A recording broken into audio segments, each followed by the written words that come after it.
সাবুর পায়েস তো আমরা বাড়িতে প্রায়ই বানিয়ে থাকি। তবে আজ এই সাবুর পায়েসের একটা ভাইরাল রেসিপি মানে যেটাকে কাঁচের পায়েস বলা হয়, সেটা ট্রাই করেছিলাম। ভাবলাম রেসিপিটা আপনাদের সাথেও শেয়ার করি, খেতে কিন্তু বেশ ভালো হয় এটা। তো সবার প্রথমে এখানে আমি নিয়েছি ছোট বাটির ১ বাটি পরিমাণে সাবু। এটা মোটামুটি ১০০ গ্রাম মতো সাবু রয়েছে। আর সাবুটাকে আমি ড্রাই রোস্ট করে নিয়েছি। মানে শুকনো কড়াইতে মিডিয়াম ফ্লেমে রেখে ৫ থেকে ৬ মিনিটের জন্য সাবুটাকে ভেজে নিয়েছিলাম। এতে সাবুর মধ্যে যে স্টার্চি বা স্টিকি ভাবটা থাকে সেটা কিন্তু অনেকটাই চলে যায়। তো এবার এই সাবুটাকে একটা ছাঁকনির মধ্যে দিয়ে একটু চেলে নিচ্ছি, যাতে সাবুর মধ্যে যদি কোনো রকম নোংরা থাকে সেটা বেরিয়ে যায়। আপনারা চাইলে সাবুটাকে গোটা অবস্থায় খুব ভালো করে মানে পরিষ্কার করে ধুয়ে এটাকে ২ ঘন্টা জলে ভিজিয়ে রাখতে পারেন। তারপর সেটাকে মিক্সিতে পেস্ট করে নিয়ে এই প্রিপারেশনটা তৈরি করতে পারেন। তবে আমি যে প্রসেসে বানাচ্ছি এটা কিন্তু অনেকটা ইজি হয়। তো ড্রাই রোস্ট করে ঠান্ডা করে নেওয়া সাবুটাকে এবার আমি একটা মিক্সার গ্রাইন্ডার জারে দিয়ে দিচ্ছি। এবার এই সাবুটাকে আমি গুঁড়ো করে নেব। প্রথমেই যদি সাবুটাকে এভাবে গুঁড়ো করে নেওয়া হয় তাহলে সাবু ভিজিয়ে রাখার ঝামেলা কিন্তু অনেকটাই কমে যায়, মানে সময় অতটা দিতে হয় না। ২-২.৫ ঘন্টা না ভেজালে সাবু নরম হয় না। তো এক্ষেত্রে যদি প্রথমেই এভাবে সাবুটা গ্রাইন্ড করে নেওয়া হয় তাহলে সাবুটা কিন্তু খুব কম সময়ের জন্য ভেজালেই হয়।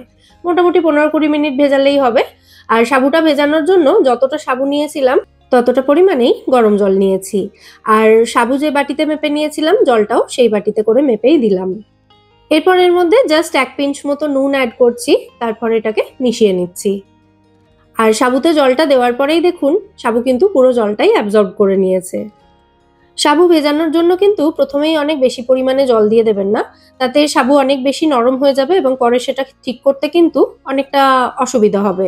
আর প্রথমেই যদি যতটা সাবু ততটা জল দিয়ে সাবুটা ভেজানো হয় তাতে সাবুটা একদম ঠিকঠাক নরম হবে এবং পরে প্রয়োজন হলে আরো কিছুটা জল বা দুধ এতে অ্যাড করা যেতে পারে। তো ওপর থেকে আরো ১ চামচ গরম জল দিয়ে আমি এটাকে ঢাকা দিয়ে রেখে দিয়েছি। ১৫ মিনিট এভাবেই থাক, তারপর বাকি প্রসেস করব।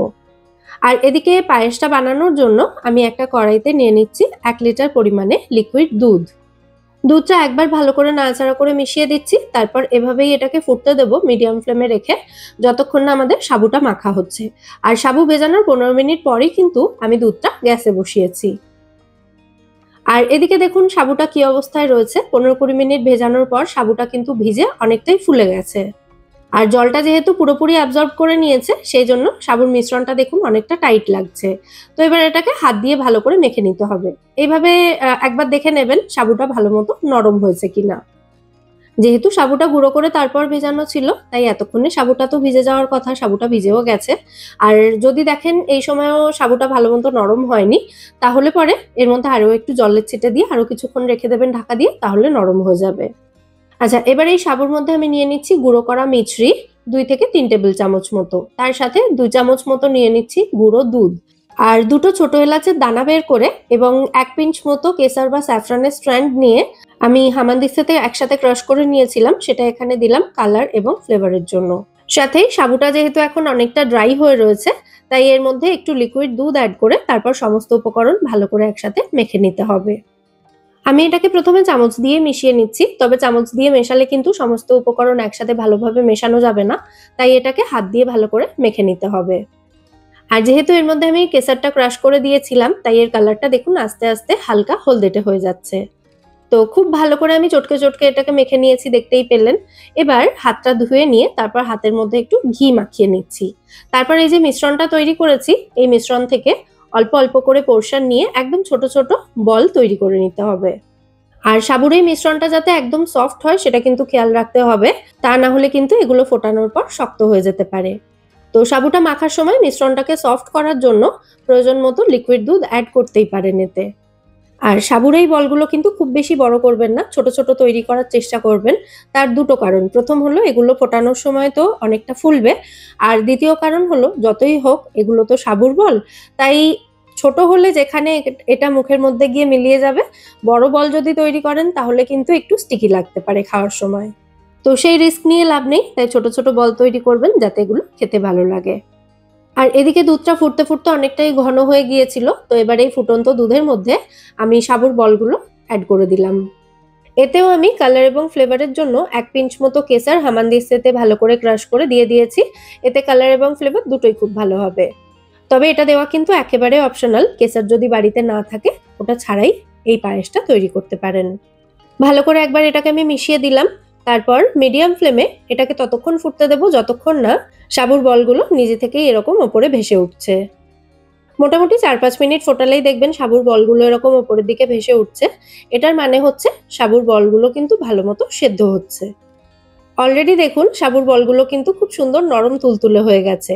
তো এই সময় এর মধ্যে আমি স্বাদ অনুযায়ী মিষ্টি অ্যাড করছি। আমি মিছরি দিলাম, আপনারা চিনিও অ্যাড করতে পারেন। আর এখানে মোটামুটি ওই ১৭৫ গ্রাম মতো মিছরি রয়েছে। সাবুটা এরকম ওপরে ভেসে ওঠার পরই কিন্তু মিষ্টিটা অ্যাড করবেন, তাতে সাবু সেদ্ধ হতে হতে সাবুর এই বলগুলো একটু মিষ্টি হয়ে যাবে। এরপর এটাকে আরো 10 থেকে 15 মিনিট মতো ফুটিয়ে নিতে হবে। দেখুন 10 মিনিট ফোটানোর পর দুধটা কিন্তু আগের থেকে একটু ঘন হয়ে গেছে, আর যেহেতু এটা সাবুর বল দেওয়া রয়েছে দুধ এমনিতেই একটু ঘন হয়ে যাবে কিছুক্ষণের মধ্যে। তো এই সময় আমি এর মধ্যে দিয়ে দিচ্ছি থেতো করে রাখা এলাচের দানা। ব্যাস আর কি, সমস্ত উপকরণ আবারও খুব ভালো করে মিশিয়ে নিচ্ছি এবং আমাদের সাবুর কাচের পায়েস এখানে একেবারে রেডি। দুধটা দেখুন এরকম ঘন হয়েছে, এরকম অবস্থাতেই এটা নামিয়ে নিতে হবে, কারণ ঠান্ডা হওয়ার পর এটা আরো অনেকটা ঘন হয়ে যাবে। তো গ্যাসের ফ্লেমটা অফ করে এটাকে মিনিট ৫ আমি এভাবেই রেখে দিয়েছিলাম। এবার নামানোর আগে ওপর থেকে একটু পেস্তা কুচি ছড়িয়ে দিলাম, ভালো করে একবার মিশিয়ে তারপর এটাকে সার্ভ করে দেব। সাবুর পায়েস খেতে ভালোবাসলে এই রেসিপিটা অবশ্যই একবার বাড়িতে ট্রাই করে দেখতে পারেন। দারুণ নরম তুলতুলে হয় এই সাবুর বলগুলো, যেটা খেতে কিন্তু দুর্দান্ত লাগে। হ্যাঁ, তবে আবারও আমি বলছি, একটু হালকা স্টিকি ভাব কিন্তু এর মধ্যে থাকে, কারণ এটা সাবু। মানে আল্টিমেটলি এটা কিন্তু আমাদের ভুলে গেলে চলবে না। তাই সেই কথাটা মাথায় রেখেই বানাতে হবে।